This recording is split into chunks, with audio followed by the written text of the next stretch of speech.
O responsável por um programa de televisão de grande audiência perguntou o que é a Páscoa. E a resposta de uma pessoa foi: é o carnaval dos judeus. Algumas crianças, se perguntássemos o que é a Páscoa hoje, eles diriam assim: é um tempo de festa quando nós brincamos procurando ovos de Páscoa e ganhamos como presentes ovos de chocolate. Eu tive inclusive a notícia, é uma notícia verdadeira, de uma igreja que promovia um evento exatamente por ocasião da celebração da Páscoa, onde os ovos a serem encontrados tinham prêmios. Dentro dos ovos havia prêmios em dinheiro e alguns dos ovos tinham, isto para envolver muito as crianças e entusiasmá-las, prêmios de R$3.000. R$3.000. Amados, eu estive em um colégio em Manaus, alguns anos atrás, em que a diretora, numa celebração de Páscoa, solicitou que eu desse uma explicação sobre coelhos e ovos da Páscoa. Coelhos e ovos da Páscoa. Afinal, o que é a Páscoa? O que é a Páscoa? Nós, para sabermos o que é a Páscoa, devemos ir aos fundamentos, e o fundamento da Páscoa está em Êxodo, capítulo 12. Eu quero ler um texto longo, versos 1 a 28. O Senhor falou a Moisés e a Arão, seu irmão, na terra do Egito, dizendo: este mês será para vós o princípio dos meses, será o primeiro do ano, o mês de Nisan. Dizei a toda a comunidade de Israel: no 10º dia deste mês, cada um tomará para si um cordeiro, conforme a família dos pais, um cordeiro para cada família. Mas se a família for pequena demais para um cordeiro, deverá comê-lo com o vizinho mais próximo de sua casa, conforme o número de pessoas. Calculareis o cordeiro conforme a porção adequada para cada um. O animal será um macho de 1 ano, sem defeito. Podereis tomar um cordeiro ou um cabrito, e o guardareis até o 14º dia deste mês. Então, reunida toda a comunidade de Israel, o matará ao entardecer. Depois pegarão um pouco de sangue e colocarão nos batentes e na viga da porta, nas casas em que tomarem a refeição. E naquela noite comerão a carne assada no fogo, com pães sem fermento, sim, a comerão com ervas amargas. Não o comereis cru, nem cozido em água, mas assado no forno, junto com a cabeça, as pernas e as vísceras.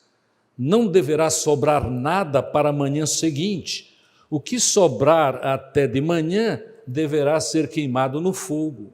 E vós o comereis assim, com vossos cintos na cintura, vossos sapatos nos pés, vosso cajado na mão, e o comereis às pressas. Esta é a Páscoa do Senhor, porque naquela noite passarei pelo Egito e ferirei de morte todos os primogênitos na terra do Egito, tanto dos homens como dos animais, e executarei juízo sobre todos os deuses do Egito. Eu sou o Senhor. Mas o sangue servirá de sinal nas casas em que estiverdes. Se eu vir o sangue, passarei adiante, e não haverá praga entre vós para vos destruir quando eu ferir a terra do Egito. E este dia será um memorial. Vós o celebrareis como uma festa ao Senhor e como estatuto perpétuo através de todas as vossas gerações. Comereis pães sem fermento durante 7 dias. Logo no primeiro dia tirareis o fermento de vossas casas, pois quem comer pão fermentado, entre o 1º e o 7º dia será exterminado de Israel. No 1º e no 7º dia haverá uma santa convocação. Nesses dias não se fará nenhum trabalho, a não ser a preparação da comida de cada um.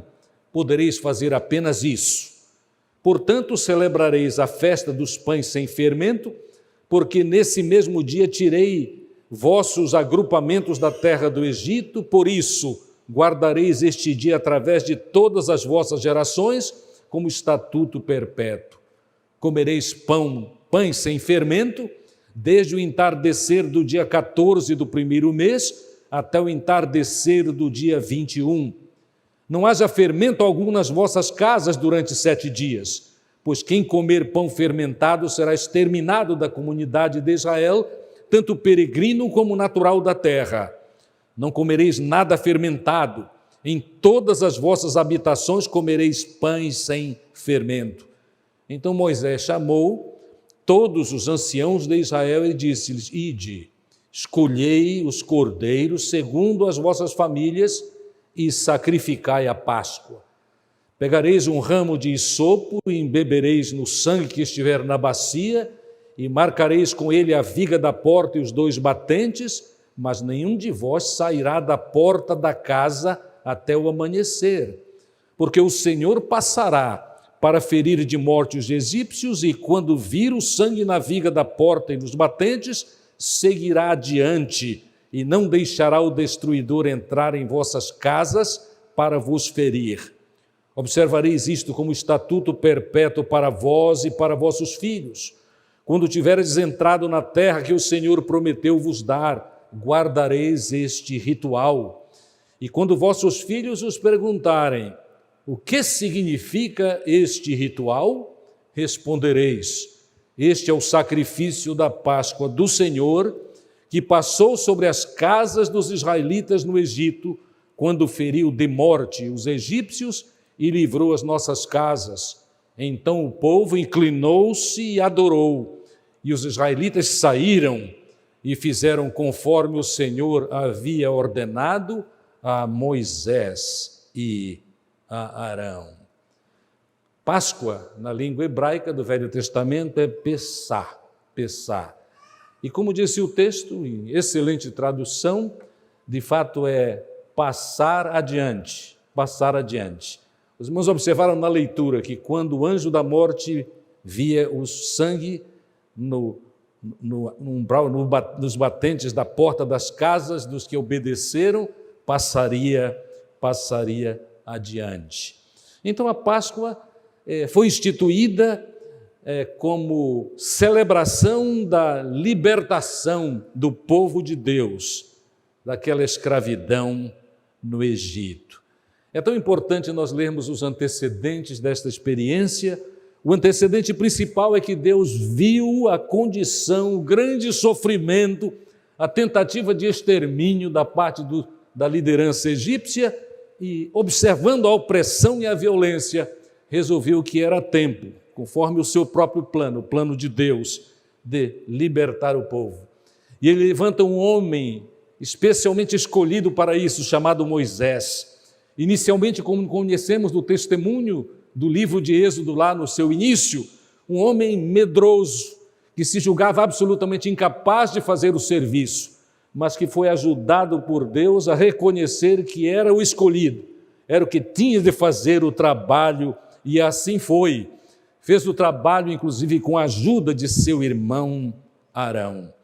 Deus, então, está interessado na vida do seu povo. Estava no passado e continua no presente. Isso deve ser um grande conforto para nós, especialmente em tempos de tribulação, em tempos de dificuldade. É maravilhoso pensarmos a respeito desta verdade das Escrituras. Deus nos observa, sabe de nossas necessidades e tem poder e interesse de nos ajudar. E assim chamado por Deus, Moisés vai até o faraó, mas encontra tremenda resistência. O faraó estava acostumado com o trabalho escravo do povo de Israel. Mas Deus insiste dizendo lá nos primórdios, no capítulo 7, verso 5, que o povo egípcio, os líderes egípcios saberiam que Deus é o Senhor. E é algumas das páginas muito interessantes para nós reconhecermos e aprendermos a respeito desta instituição da Páscoa e como finalmente ocorreu a libertação do povo, é que Deus resolveu que mandaria e avisou Moisés que seria o seu instrumento para falar com o faraó, para pressioná-lo a respeito da necessidade de deixar o povo sair do Egito. Então, mediante a resistência de Faraó, Deus derramou sobre o povo egípcio 10 pragas. Eu vou apenas citar as pragas. Há muitas possibilidades de comentários a respeito destas pragas, cada qual pior do que a outra, não é? A primeira, as águas se transformaram em sangue. Vou imaginando esta situação se tivessem de passar por isso. Água sendo transformada em sangue. Uma infestação, segunda, uma infestação de rãs em todo o Egito. Eu tenho uma amiga que, de fato, tem fobia de rãs. Toda vez que eu leio este texto e penso nisso, eu penso naquela irmã. Graças a Deus que ela não estava lá. Eu vi esta irmã fazer coisas esquisitíssimas por causa de uma pequenina rã. Alguns de nós não temos isso. Ontem mesmo, já na hora de dormir, eu encontrei uma rã dentro do meu quarto.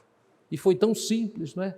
Eu apanhei a rã com as mãos e dei uma liberdade da sua escravidão na minha casa, joguei no quintal.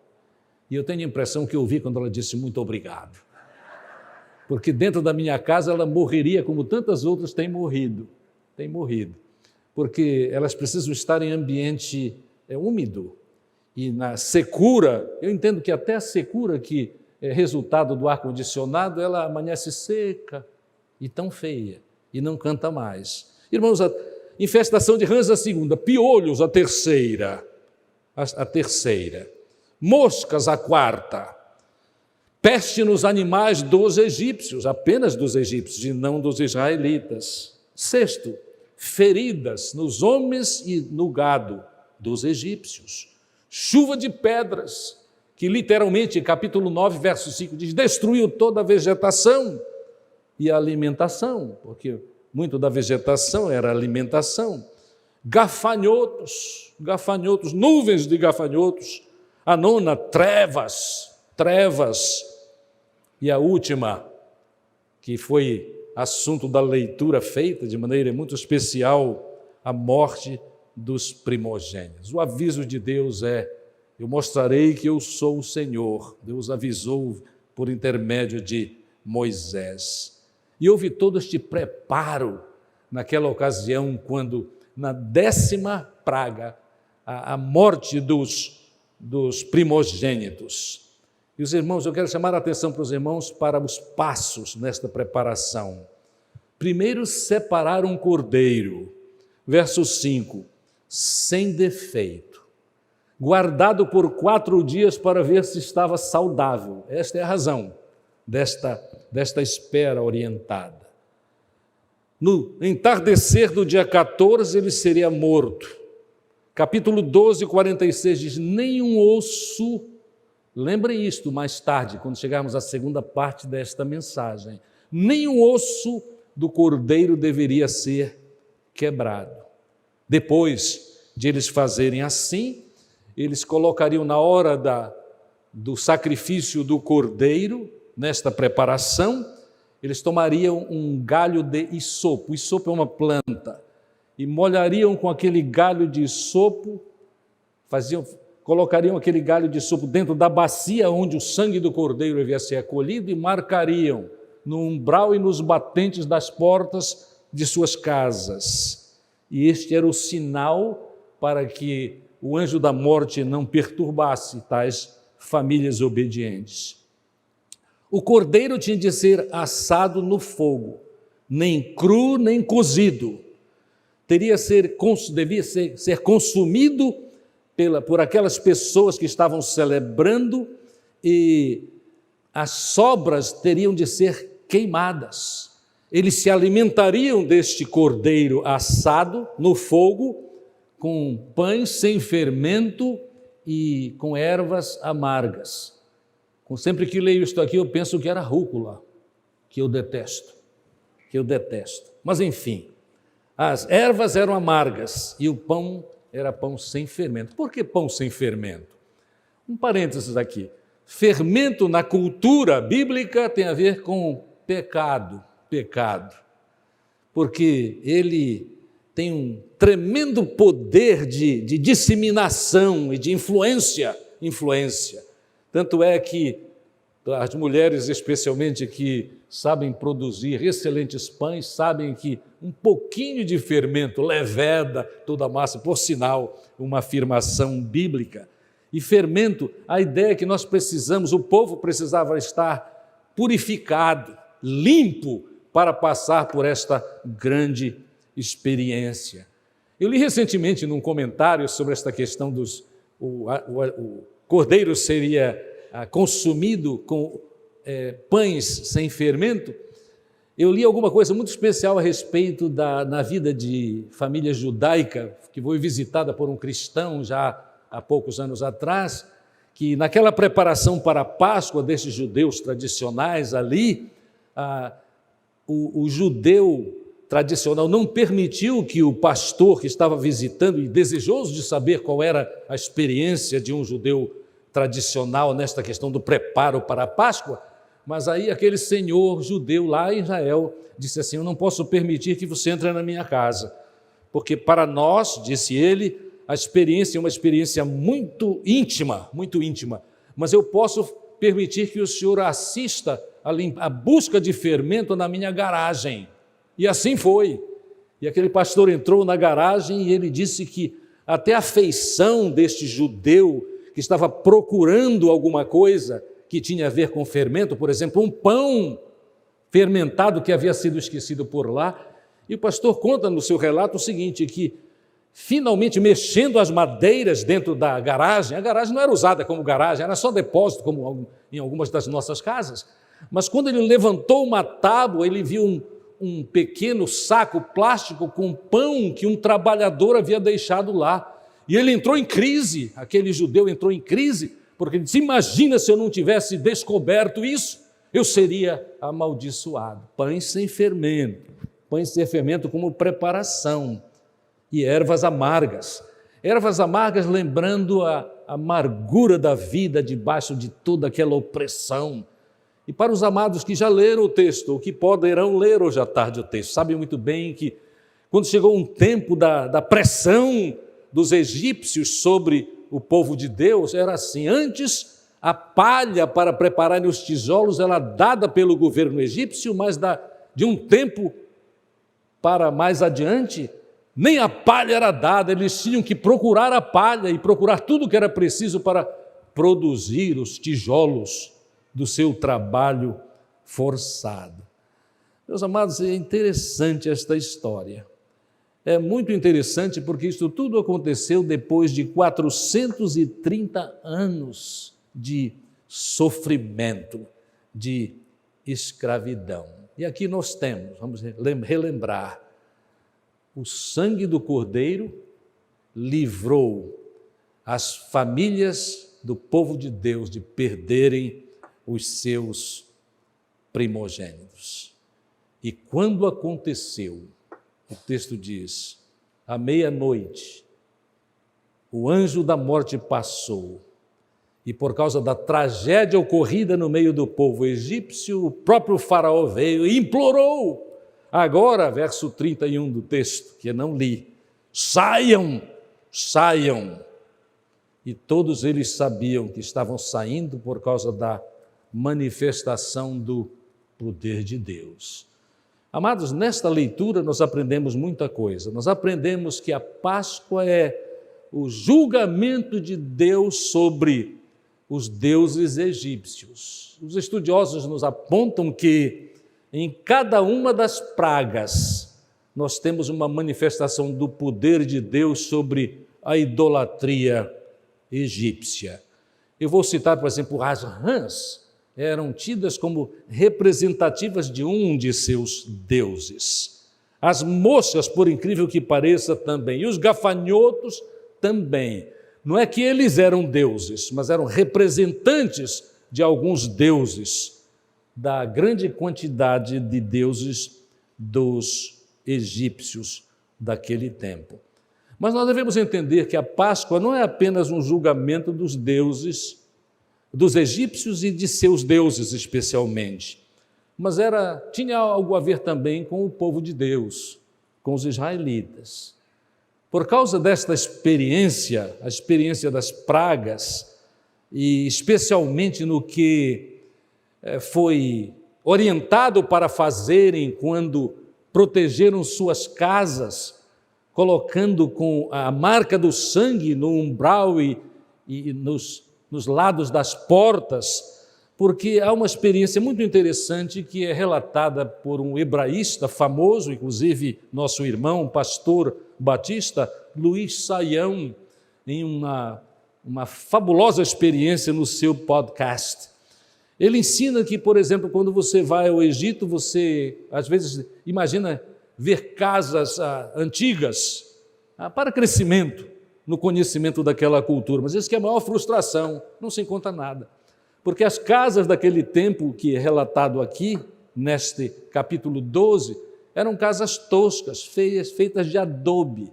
Elas eram, de fato, feitas como algumas casas que nós encontramos, especialmente no Nordeste do Brasil, quando é alguma armação feita com algum tipo de madeira e barro encostado. Então, tudo aquilo acaba ligeiro e não há nenhuma manifestação. Mas ele diz, ainda há portas daquelas casas, foram encontradas por arqueólogos, quero dizer.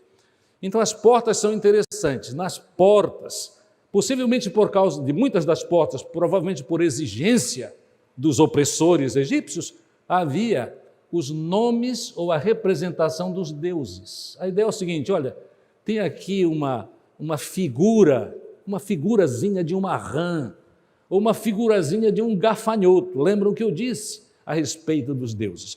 Aí ele diz assim, ora, quando o sangue do cordeiro libertou o povo egípcio, o povo de Israel, havia uma mensagem clara de que, olha, de fato nós temos de renunciar à confiança em alguns destes deuses. E por que ele diz isso? Por que nós podemos dizer isso? Porque, amados, a cultura tem um grande poder na vida das pessoas, não é? Tem. Por exemplo, há muitas manifestações culturais na nossa cultura brasileira e amazônica, na nossa cultura aqui, que de fato tem nada a ver com a palavra de Deus. Coelho tem alguma coisa a ver com Páscoa? Os irmãos lembram como eu comecei esta palavra? Não tem nada a ver. Ovo de chocolate é maravilhoso, mas tem alguma coisa a ver com Páscoa? Não tem. Nós precisamos lembrar sempre isso. Então, o comentário de estudiosos, inclusive como Luiz Saião, que é reconhecidamente sério nas suas afirmações, é que, de fato, muitos israelitas já estavam 430 anos, amados, é muito tempo. De fato, eles, sem querer, já tinham absorvido as maneiras da cultura. E já nem se importavam tanto que em suas casas tivesse, ou quem sabe eles próprios haviam colocado, porque de fato começaram a falsear na sua confiança em Deus, no Senhor Deus, Jeová. Amados, então para eles, aquela questão de a liberdade, o interesse em fazer a vontade de Deus, exigia uma renúncia. Ali nas portas das casas havia já aqueles sinais de outros deuses falsos, no que eles mais ou menos confiavam, mas agora eles precisam confiar só naquele Deus, no Deus verdadeiro, quero dizer, que havia prometido a total libertação. Vamos lembrar o seguinte, a Páscoa como instituída e apresentada especialmente em Êxodo 12, é um acontecimento histórico singular, isto é uma vez, é um acontecimento histórico, mas segundo a leitura que fizemos, ele precisava ser celebrado em todas as gerações daí por diante. Seria um memorial permanente. Assim é que a Páscoa se tornou, no meio do povo israelita, a principal festa israelita, a principal festa. O Velho Testamento ensina isso. E o que é que o Novo ensina? E qual é a relação entre a Páscoa lá e a Páscoa aqui? Eu tenho um texto para os irmãos que eu gostaria que sublinhassem, porque é um texto especial. 1 Coríntios, capítulo 5, versos 7 a 8. Notem só a relação. Que relação especial, que confirma a palavra de Deus na nossa vida, a libertação do Senhor à nossa disposição. Removei o fermento velho, para que sejais massa nova, sem fermento, assim como de fato sois. Notem a expectativa de Deus. A expectativa de Deus é que sejamos sem fermento. A ideia é sem pecado, lutando contra o pecado e vencendo. Porque Cristo, o nosso Cordeiro da Páscoa, já foi sacrificado. Portanto, celebremos a festa, não com fermento velho, nem com o fermento da maldade e da corrupção, mas com os pães asmos, sem fermento, da sinceridade e da verdade.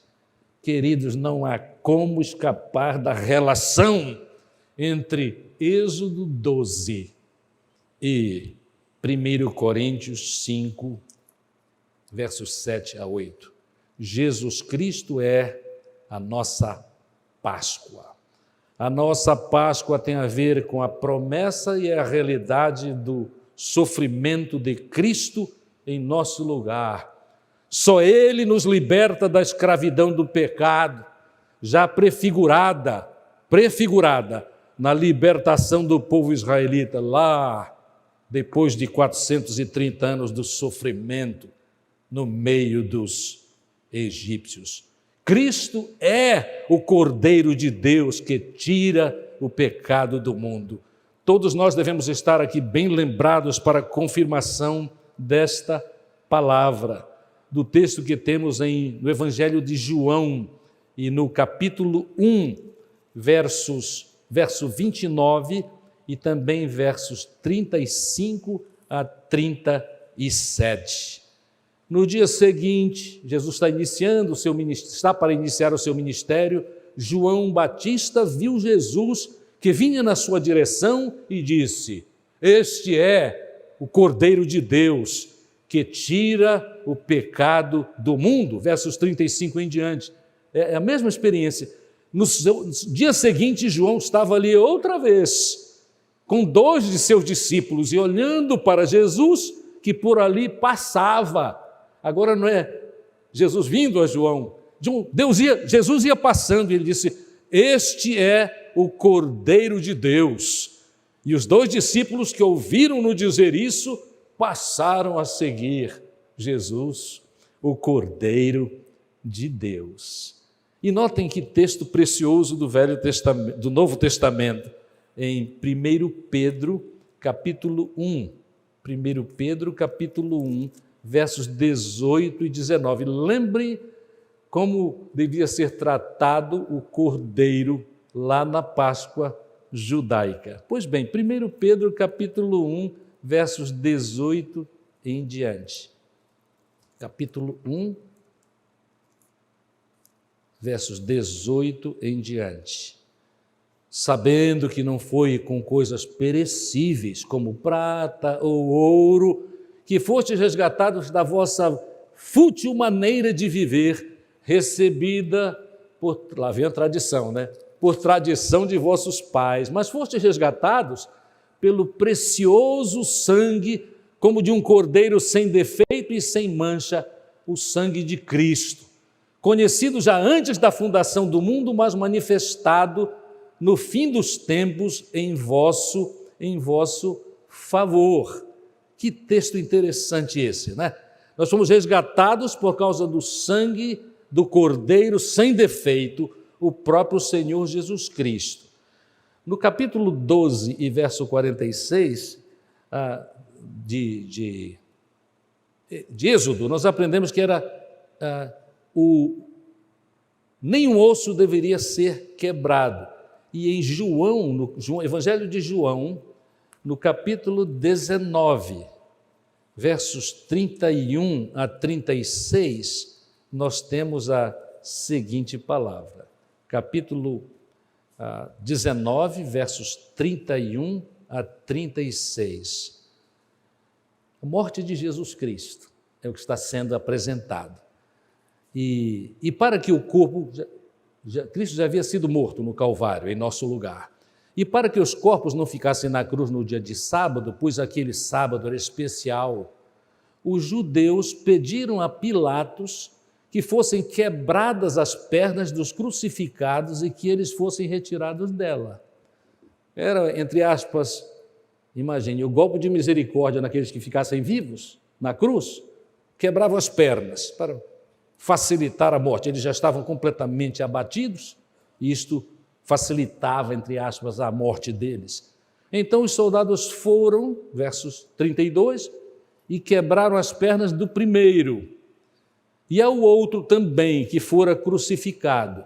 Mas, verso 33, chegando a Jesus, vendo que já estava morto, não lhe quebraram as pernas. Não lhe quebraram as pernas. Amados, o livramento da escravidão do pecado só acontece quando nós reconhecemos que Cristo é o nosso Cordeiro Pascal, que se sacrificou, derramou o seu sangue, deu sua vida, e o seu sangue, o sangue de Jesus Cristo, nos purifica de todo. Devemos sublinhar todo e não apenas alguns, de todo o pecado, pois ele nos substitui. O sacrifício de Jesus é absolutamente necessário para a solução do meu e do seu problema com o pecado, para que possamos nos aproximar de Deus e servi-lo aqui, mas viver com Ele eternamente. Já no apagar das luzes da minha meditação, meu preparo para esta mensagem, eu li uma história muito importante que nos ajudará a fixar esta mensagem. O sangue de Jesus Cristo nos purifica, nos dá vida, nos purifica de todo pecado. Há muitos anos, um artigo da revista Cristianismo Hoje, estou traduzindo, conta a história de dois médicos muito importantes no trabalho médico lá na Índia, trabalho missionário. Um deles é chamado Paul Brandt.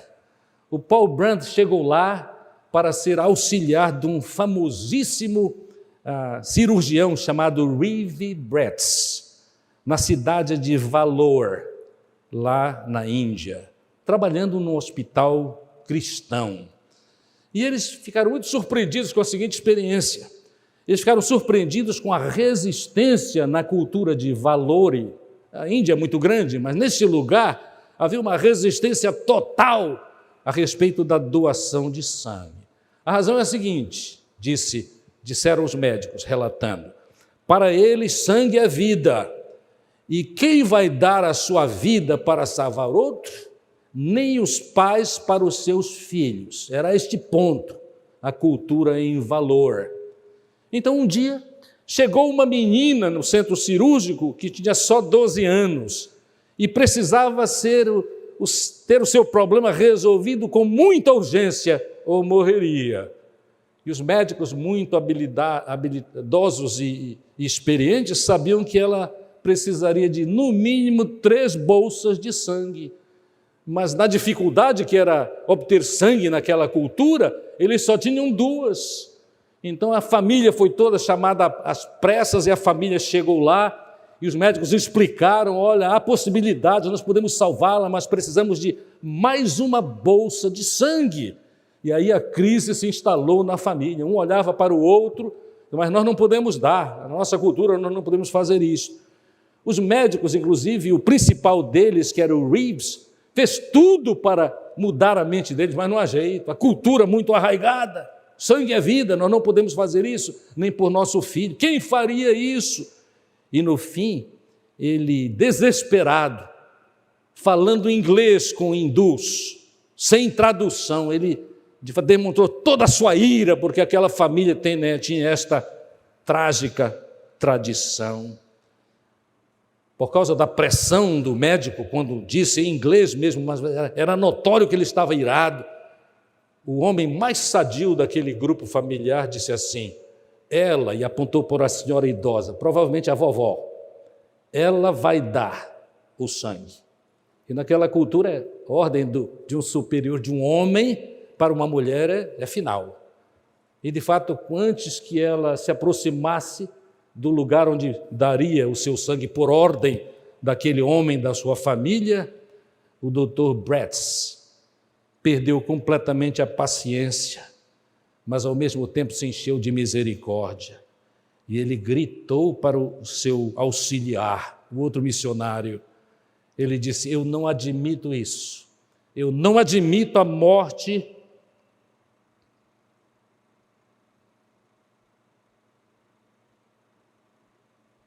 de alguém que pode viver. Dramaticamente, ele puxou a sua farda de cirurgião e disse: tire, para o auxiliar, tire agora o meu sangue.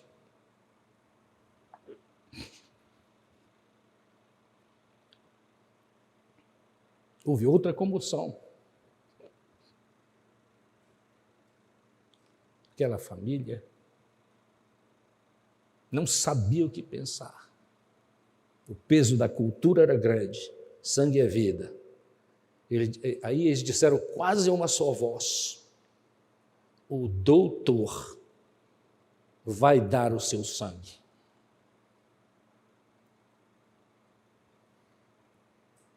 O doutor era quase idolatrado. E agora muito mais, né? O doutor vai dar o seu sangue. Ora, todos nós sabemos qual é a aplicação desta história. Ela é tênue, porque o doutor não é nem de perto a figura de Jesus. O doutor estava salvando a vida de uma menina hindu, ou indiana, de 12 anos. Mas Jesus salvou todos aqueles que confiaram e continuam confiando nele hoje. Sim, o sangue de Jesus Cristo é plural, não é? Nos purifica de todo o pecado. É o supremo sacrifício. Jesus é, sim, a nossa Páscoa. O que é Páscoa? É a libertação do povo israelita do Egito. E para nós, sem dúvida, é a libertação do pecado, que não esqueçamos, escraviza, destrói, impede terminantemente a nossa relação com Deus. Meus amados, Êxodo 12, versos 25 a 26, já nas orientações de Deus para o povo israelita, por meio de Moisés, diz assim: olha, quando vocês estiverem, daí para frente, né, existe a instituição da ceia, mas eles têm que continuar celebrando como lembrança da grande obra de Deus. Olha, quando vocês estiverem celebrando, não esqueçam de uma coisa. Quando vocês, isto é importantíssimo, quando vocês, verso 25, Êxodo 12, quando vocês tiverem entrado na terra que o Senhor prometeu dar, guardareis este ritual. E, aqui é o ponto que quero ressaltar, e quando os vossos filhos perguntarem, que significa este ritual? Quer dizer, o que é a Páscoa? O que é a Páscoa? Vocês vão responder o seguinte: este é o sacrifício da Páscoa do Senhor, que passou sobre as casas dos israelitas, Pessá, quando feriu de morte os egípcios, os livrou, e livrou as nossas casas. Então o povo inclinou-se e adorou. Eu não poderia deixar de dizer para os amados, pais e avós, que lembrem este texto. Nós precisamos ensinar muito cedo aos nossos filhos o que é a Páscoa, a verdadeira Páscoa. De fato, ninguém vai morrer e não vai necessariamente perder a experiência espiritual por comer chocolate. Mas nós devemos incentivar o que é correto. Eu diria que na nossa cultura, por causa da pressão da sociedade, às vezes a gente quer negar, mas é uma realidade. Possivelmente nós temos sim, temos. Eu comecei a falar daquela igreja, né, que promovia uma caçada, uma busca de ovos de Páscoa, e em algumas daqueles ovos de Páscoa tinha R$3.000, né? Não tem problema nenhum, vamos brincar, né? Deus nos livre que na primeira igreja batista de Manaus, alguém que trabalha com crianças venha sugerir uma caçada de ovos de Páscoa. Aqui eu creio que não vai colar isso. Eu creio que vai. Porque nós temos juízo. Já basta o que é feito em algumas famílias nossas e nós não pretendemos ter poder nenhum sobre a sua vida e a vida de sua família. Esta decisão é sua. Mas eu quero dizer o seguinte, o melhor é não brincarmos com coisa séria, é ensinarmos a verdade para os nossos filhos, é nos sentarmos com ele e o que significa a Páscoa? Nós vamos dizer o que significa a Páscoa. Talvez, eu acho que é importante citar a Páscoa dos israelitas, mas o significado para nós hoje. Por quê? Porque Cristo é o nosso Cordeiro Pascal. Assim nós estaremos ajudando muitos nossos filhos a crescerem bem fundamentados na palavra de Deus, a logo que começarem a de fato tomar decisões pessoais a respeito da sua vida espiritual, reconhecerem que sem o Cordeiro da Páscoa não dá. Sem o Cordeiro da Páscoa a vida é trágica aqui e é inferno na eternidade. Não tenhamos medo dessas realidades, especialmente da realidade do inferno, tão bem apresentadas nas Escrituras. E nós não queremos um inferno, nem para nós, nem para os nossos filhos. Abençoemos os nossos filhos, ensinando para eles que Jesus Cristo é a nossa Páscoa. Que Ele abençoe os irmãos, que os avós assumam o fato seguinte: numa cultura como a nossa, onde nossos filhos, muitas vezes profissionais, muito ocupados, tão ocupados que às vezes, não todas as vezes, se descuram do cuidado espiritual de seus filhos. Amados, se nós somos avós e somos de Jesus e sabemos a verdade, vamos preencher o que falta neles. Vamos resolver esta questão de, às vezes, darem mais importância para a sua vida profissional do que para o testemunho poderoso de Jesus por meio deles para os seus filhos. Avós, assumamos a nossa parte, porque Jesus Cristo é a nossa Páscoa e sem Jesus não dá.